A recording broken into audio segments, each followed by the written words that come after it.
The rain hammered down like it wanted to drown me. I stood on the curb outside our old apartment, suitcase soaked through, water streaming off my hoodie, and mixing with the tears I couldn't stop. My phone buzzed one last time. "Emma, I'm so sorry. I had to do this." That was it. No explanation. No goodbye. Just those words from Rachel, my best friend since we were 12, the girl I called my sister. She had taken everything. Every last cent of the $15,000 I'd saved working double shifts at the cafe while studying for my nursing degree. "Our dream business," she'd said, eyes shining. "A little coffee shop just for us. I'll handle the paperwork. Trust me." I trusted her. I wired her the money that same afternoon. 3 days later, she was gone. Accounts emptied. Phone disconnected. And 2 weeks after that, the landlord changed the locks because the rent she was handling had never been paid. I was 22 years old, standing in the freezing rain with nothing but a suitcase and the clothes on my back. I walked for hours that night, shoes squelching, teeth chattering so hard my jaw ached. Every car that passed splashed me with dirty water. Every shadow made me flinch. I kept whispering to myself, how could she? How could Rachel do this to me? The question looped in my head like a broken record. The next 2 months were hell I still can't fully describe. I slept under bridges, in 2 4-hour laundromats. Once in an unlocked storage shed behind a supermarket. The cold sank into my bones so deep I thought it would never leave. Hunger gnawed at my stomach until I stopped feeling it and just felt hollow. One night, a man followed me for 6 blocks. I ran until my lungs burned and hid behind a dumpster, shaking so violently I couldn't even cry. I begged for change outside the library. I lined up at shelters only to be turned away when they were full.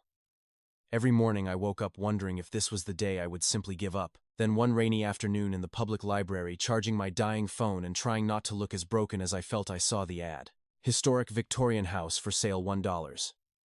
Buyer must occupy and complete basic repairs within 30 days. Foreclosure program. Small town, 90 miles north. My heart slammed against my ribs. $1. It sounded insane, but I had $87 left in the world and nowhere else to go. I called the number with trembling fingers. 2 days later, I was on a bus with a one-way ticket and a folder of papers that made the crumbling house officially mine. When I first pushed open the heavy front door, the musty smell of damp wood and old secrets hit me like a wave. Dust floated in the weak sunlight, slicing through boarded windows. The floorboards groaned under my sneakers. Wallpaper peeled in long, sad strips. The kitchen faucet dripped like a slow heartbeat. It was freezing, dark, and terrifying, but it was shelter. I dropped my suitcase, slid down the wall, and cried until I had no tears left. For the first time in 2 months, I had a roof that was mine. I started fixing what I could with whatever I could scavenge. I patched holes in the roof with plastic sheeting and duct tape from the dollar store. I scrubbed decades of grime off the floors until my hands bled. At night, the house felt alive. Floorboards creaked upstairs even though I was alone. Wind whistled through cracks like whispers. I told myself it was just an old house settling, but sometimes I woke up with my heart racing, certain I'd heard footsteps. 3 weeks in, while I was peeling ugly floral wallpaper in the living room to paint over the stains, my fingers brushed something cold behind the plaster. A small metal box had been nailed into the wall and covered over years ago. Inside were letters, faded photos, and a leather diary.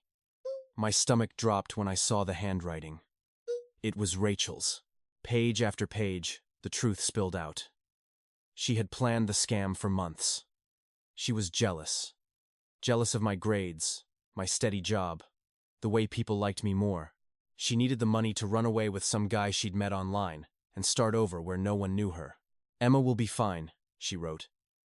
"She always lands on her feet." The words cut deeper than any knife. Proof of betrayal, cold and permanent. In her own handwriting. I sat on the dusty floor and screamed until my throat was raw. But the noises kept coming. Louder now. Closer. Every night, they moved across the ceiling, like someone pacing. I couldn't sleep. On the 4th night after finding the diary, I grabbed the old flashlight I'd bought and followed the sound up the narrow attic stairs I'd been too scared to climb before. The air was thick with dust and fear. My hands shook so badly I almost dropped the light. I pushed open the small door at the top. There she was, Rachel, curled in a sleeping bag in the corner of the secret attic space, pale, thin, eyes wide with terror when the beam hit her face. She looked like a ghost of the girl I used to know. "Emma." Her voice cracked. "Please don't call the police." I couldn't move. The diary's words burned in my mind every cruel sentence. Yet here she was, hiding in the house she had bought with my stolen money. The house she had quietly listed for $1, the moment she learned about the town's foreclosure program, knowing I was desperate enough to find it. She confessed everything through sobs that shook her whole body. The guy had left her the second the money ran out. She'd used most of it trying to pay off her mother's medical debts she'd been too ashamed to tell me about. When the money was almost gone, she realized what she'd done to me. Too late to fix it. She'd poured the last of it into buying this abandoned family house. Her grandmother used to own and made sure it would sell for almost nothing, so I would have somewhere anywhere to land. She'd been living in the attic for weeks, too terrified to face me, listening to me cry every night, hearing me fix the house she'd ruined my life to give me. The proof of her betrayal was still in my hands, but the proof of her guilt, her regret, and her twisted kind of love was standing right in front of me, broken and begging. I didn't forgive her that night. Forgiveness doesn't come that fast. But I didn't call the police, either. We sat on the attic floor until sunrise.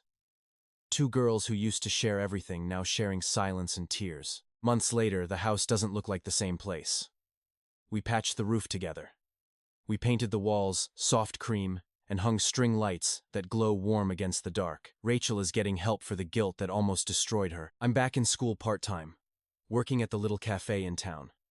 Some nights we still talk about that rainy night and the $1 house that brought us back from the edge. Betrayal broke me into pieces. But those pieces fit together differently now, stronger, wiser, and strangely whole. I learned that even the people who hurt you the most can lead you to the place you were always meant to be. And sometimes, the scariest house on the block turns out to be the one that finally feels like home. I still hear the floorboards creak at night. But now I smile, because I know it's just the sound of two broken girls learning how to heal. Rachel is getting help for the guilt that almost destroyed her. I'm back in school part-time, working at the little cafe in town. Some nights we still talk about that rainy night and the $1 house that brought us back from the edge. Betrayal broke me into pieces. But those pieces fit together differently now, stronger, wiser, and strangely whole. I learned that even the people who hurt you the most can lead you to the place you were always meant to be. And sometimes, the scariest house on the block turns out to be the one that finally feels like home. I still hear the floorboards creak at night. But now I smile, because I know it's just the sound of two broken girls learning how to heal.